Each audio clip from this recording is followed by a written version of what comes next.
మెదక్ పట్టణంలోని సాయి బాలాజీ గార్డెన్స్ లో డీసీసీ అధ్యక్షులు ఆంజనేయులు గౌడ్ ఆధ్వర్యంలో జరిగిన పట్టభద్రుల సమావేశానికి ముఖ్య అతిథిగా మంత్రులు కొండ సురేఖ, దామోదర్ రాజనరసింహ హాజరు కాగా మెదక్ ఎమ్మెల్యే డాక్టర్ మైనంపల్లి రోహిత్, మాజీ ఎమ్మెల్యే మైనంపల్లి హనుమంతరావు, పట్టభద్రుల ఎమ్మెల్సీ నరేందర్ రెడ్డి పాల్గొన్నారు.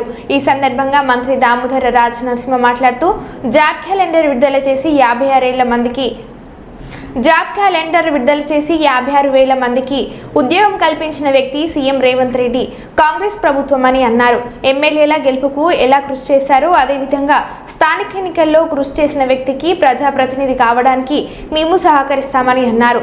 మెదక్ జిల్లాను చార్మినార్ జోన్లో కలిపే విధంగా సీఎంతో మాట్లాడానని, మహిళా సాధికారత దిశగా కాంగ్రెస్ పనిచేస్తుందని అన్నారు.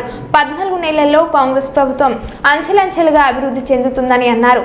30 సంవత్సరాల విద్య సేవ, 50 ఏళ్ల మందికి విద్యా బోధన చేసిన సౌమ్యుడు నరేందర్ రెడ్డి అని 27వ తేదీ జరిగే ఎమ్మెల్సీ ఎన్నికల్లో నరేందర్ రెడ్డికి మొదటి ప్రాధాన్యత ఓటు వేసి గెలిపించాలని కోరారు.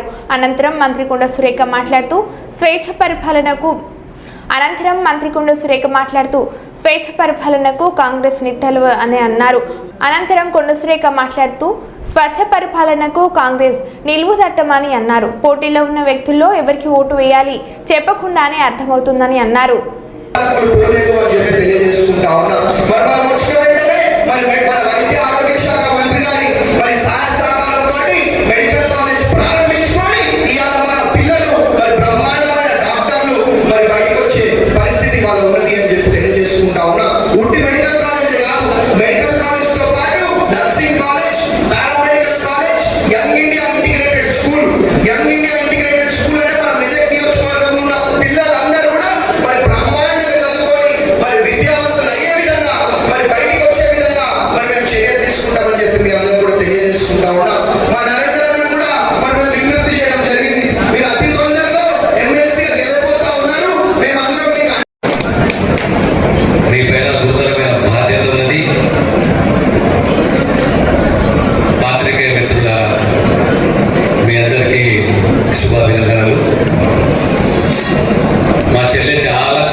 స్టార్ట్ అయింది. ఎందుకంటే మెదక్ జిల్లా పార్టీ అధ్యక్షుడిగా 8 సంవత్సరాలు చేసిన మా యాదగిరి నాకు తెలుసు. ఆ రోజు